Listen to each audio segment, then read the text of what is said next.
पुन्हा एकदा किरण ताजणे यांच्याकडे जाऊयात। किरण, हा मोर्चा सुरू झालेला आहे, पुढे काय होणार आहे? या मोर्चाचं रूपांतर सभेत होणार आहे का? कोण कोण उपस्थित आहे, काय सांगाल?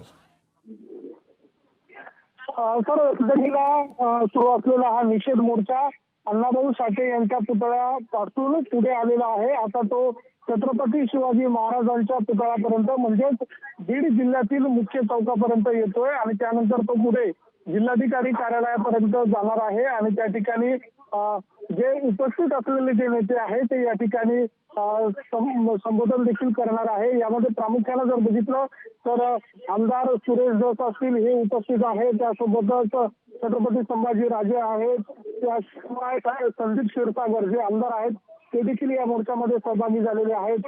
आणि आता पुढे जाऊन जर बघितलं तर खासदार बजरंग सोनवणे हे देखील या मोर्चामध्ये सहभागी होताना आपल्याला पाहायला मिळतं। एकूणच जर बघितलं तर आता जिल्हाधिकारी कार्यालयाच्या दिशेने जाणाऱ्या या मोर्चाच्या नंतरच्या अंतिम टप्प्यात ज्या वेळेला मोर्चाचा समारोप होईल त्यावेळेला सभा त्या ठिकाणी पार पडेल आणि या सगळ्या दरम्यान संतोष देशमुख यांच्या मारेकऱ्यांच्या संदर्भामध्ये जे काही सध्याच्या घडीला सुरू असलेल्या आरोपांच्या पार्श्वभूमीवर हे सगळे नेते नेमकं काय बोलतात हे बघणं महत्वाचं असणार आहे।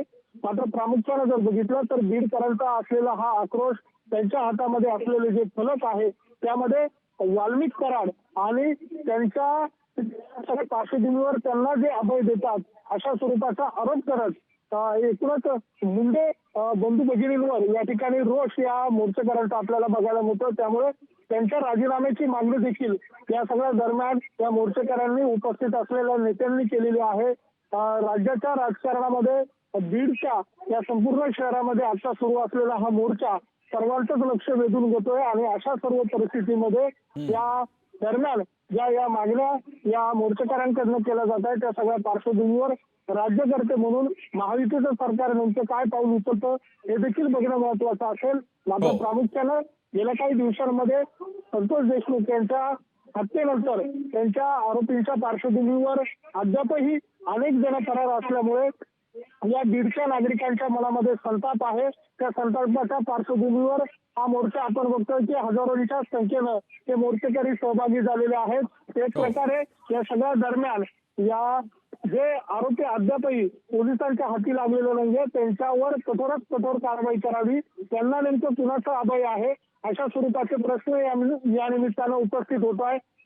प्रामुख्यानं जर बघितलं तर आत्ताच्या घडीला छत्रपती शिवाजी महाराजांच्या पुतळ्याच्या अगदी बाजूला येऊन टेकलेला आहे।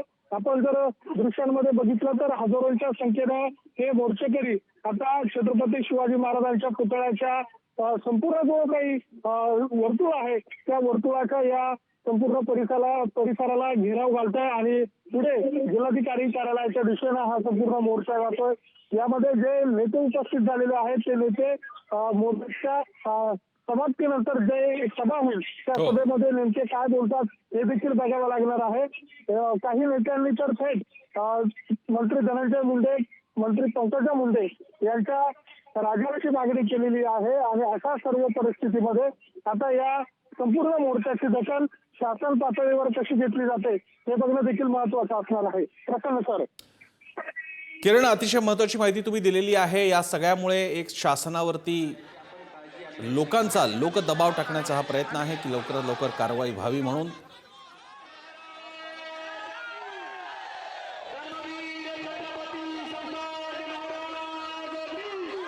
किरण, या मोर्चानंतर यापुढे आंदोलकांची काय भूमिका असेल?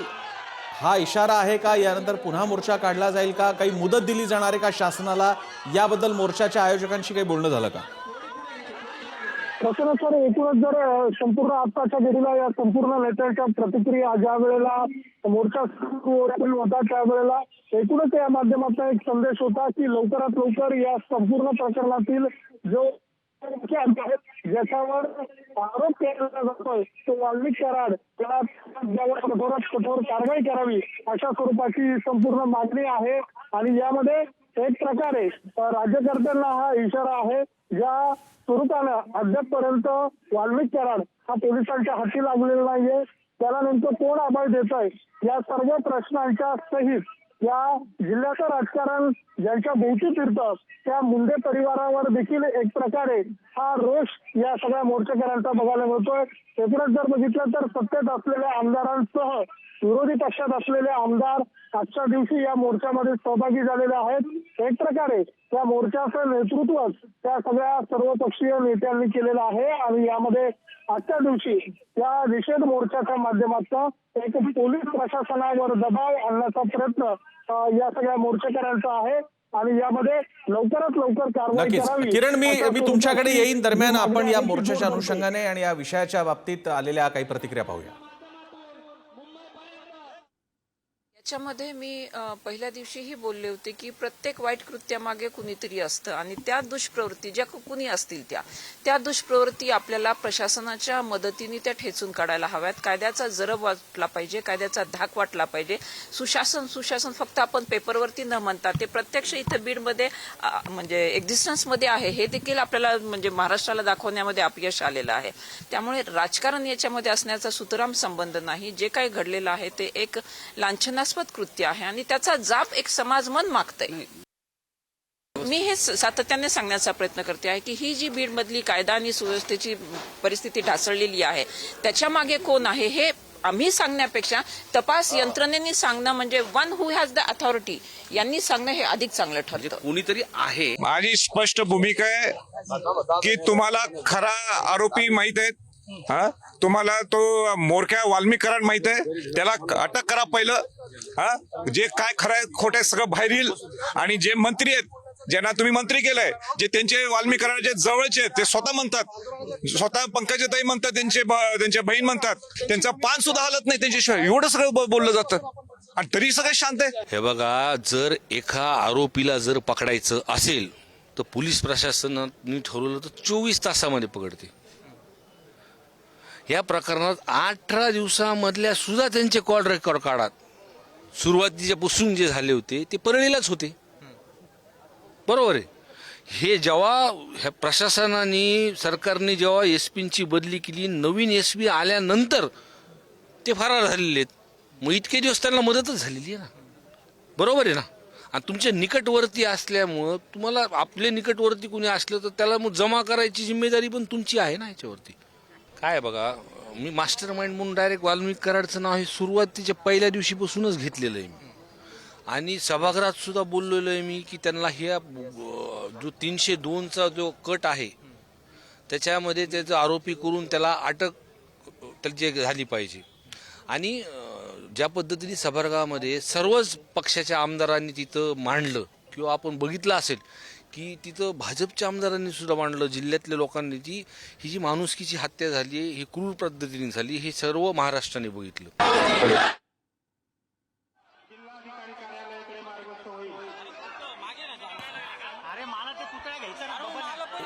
दरम्यान याच ठिकाणी पुढारीचे अनेक प्रतिनिधी सध्या रिपोर्टिंगसाठी आपल्यासोबत आहेत. उदय नागरगोजे सुद्धा आपल्यासोबत आहेत. उदय नागरगोजे, तुम्ही आता मोर्चाच्या कोणत्या ठिकाणी आहात? काय वातावरण आहे? लोकांशी काही संवाद झाला का?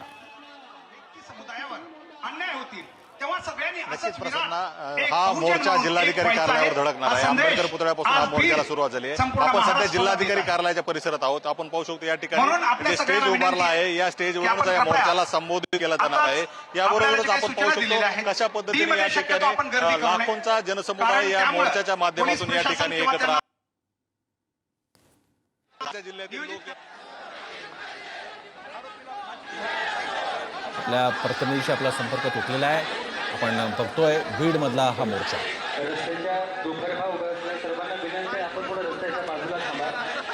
संतोष देशमुख यांच्या हत्येनंतर उसळलेल्या असंतोष अखेर या मोर्चातून बाहेर येतोय. या प्रकरणामधला प्रमुख आरोपी वाल्मिक कराड याला अटक का होत नाही हा सवाल हे मोर्चेकरी विचारतात. मसाजोग गावाचे मयत सरपंच संतोष देशमुख यांच्या मारेकऱ्यांना अटक करावी या मागणीसाठी आज बीडमध्ये मूक मोर्चा निघत आहे. तर दुसरीकडे त्यांच्या मारेकऱ्यांना अटक करावी या मागणीसाठी वैजनाथ सुरवसे हे बांधव जे आहेत ते अमरण उपोषणाला बसले. त्या ठिकाणी आज त्यांचा पहिला अमरण उपोषणाचा दिवस आहे. आपण त्यांच्याशीच बोलणार आहोत. दादा, काय वाटतं तुम्हाला? भावना अनावर झाल्यात, अश्रू अनावर झालेत, काय वाटतं? मला सगळ्यात महत्वाचं दुःख असं वाटतं की आज 19वा दिवस आहे आणि महाराष्ट्राचे मुख्यमंत्री झोपलेत की काय. आज आमचा जो बांधव मेलेला आहे हा सर्व समाजाचा आणि सर्व जाती बांधवाचा जरी नसला तरी माझा समाज बांधव आहे. मग मुख्यमंत्री आम्हाला न्याय का देत नाहीये? आज सगळ्या महाराष्ट्रातल्या सर्व जनतेला, आज परळीतल्या मसाजोगच्या सगळ्या जनतेला माहिती की यांचा मारेकरी हा धनंजय मुंडे, वाल्मिक कराड आणि त्याचं हे प्रचार जे पक्षातील लोक त्याला जे सपोर्ट करतात का करतात हे कळत नाही. आता माझी सगळ्यात महत्वाची मागणी आहे की या धनंजय मुंडेचा राजीनामा कॅबिनेट मंत्री पदाचा घेत नाही आणि जे अजित पवार आहेत याला पक्षातून याची जोपर्यंत हकालपट्टी होत नाही आणि माझ्या संतोष भाऊच्या परिवाराला जोपर्यंत अन्याय मिळत नाही आणि या खंडणी कोरावर जोपर्यंत सरकार फाशीची सजा देत नाही ह्या ठिकाणी माझा जीव गेला तरी हरकत नाही, मी उपोषणातून उठणार नाही. हे अतिशय भावूक झालेले आहेत आणि मयत संतोष देशमुख यांच्या मारेकऱ्यांना लवकरात लवकर अटक करावी, नसता मी माझं आमरण उपोषण असं सुरू ठेवेल असा इशारा देखील या माध्यमातून सरकारने ह्या संतोष देशमुखच्या घराला द्यायच पाहिजे. माझी ही शेतकऱ्याची एक इच्छा आहे की ह्याने सरकारने थीर बसू नये. दररोज गुन्हे चालूच आहेत, ह्याचा बंदोबस्त सरकारने करायला पाहिजे. तुमच्या मनासारखं सरकार बी दिलेले, तुम्ही म्हणलेल्या तर आम्ही थिरूत. ह्या जे मारणारे आहेत ह्यांचे जे सांभाळणारे आहेत त्यांना पहिलं अटक करा. जनता सांगते फडणवीस साहेब तुम्हाला मी सांगतो सत्ता दिली म्हणून सत्तेत एकले नाहीत तुम्ही. ही समधी जनता आहे, हिच्या हातात आहे हे जरा लक्षात आणि विचार करतात. त्याच जर घरात तुम्ही जर पद दिले तर ही जनता टिकू शकत नाही. समजा आजच्या महाराष्ट्रात काडी लागल्या जाईल. ते फडणवीस साहेबांनी हुशार व्हावा की दुसऱ्याला पद द्यावा. प्रकाशदादा सोळुंके वयस्कर माणूस आहे, तशा माणसाला जर पद दिलं तर तो ह्या जनतेला सांभाळून चालू शकते. माझी एक शेतकऱ्याची कळकळीची विनंती फडणवीस साहेब, आणि हे न्याय भेटत नाही संतोष भैयाला तोपर्यंत जनता थीर राहणार नाही. का झालं नाही? 20 दिवस झाले तर का झालं नाही? तिसऱ्या दिवशी मला हुडकीत होता, ह्याला 20 दिवसात कसा गावसाला नाही? क्रूरपणे मारलंय. या मंत्री सरपंच झाला म्हणून मारलेला आहे. आणि हे धनंजय मुंडे म्हणतो की देणं घेणं, त्याच्या बापाच्या घरचे पैसे आणले होते का काय देणं घेणं मारायला? धनंजय पंकजा मुंडे त्याची बहीण आहे का? तिला बी साथ देतोय, तिला पार्टनर देतोय. या बेड मध्ये काय चाललेलं आहे? बीड त्याच्या बापाचे आहे का काय? बीड आमचीच आहे, गरीबाचीच आहे, मोठ्याची नाही बीड. ज्या त्याला यत्न करून मारलं तशी सजा पाहिजे आम्हाला. त्या माणसाला सजा पाहिजे तशी यत्न करून मारलं. त्याचा रस्त्यावर त्याचे तुकडे गेले तुकडे त्या माणसाचे. तर त्याला कळण जातवाद का असतो? जातवाद करताच आम्ही ते कुणी केले? मंत्र्यांनी केलेत, आम्ही नाही केले. मंत्री करतात लोक, जातीवाद मंत्री करतात. मंत्री समाजामध्ये नाही काय.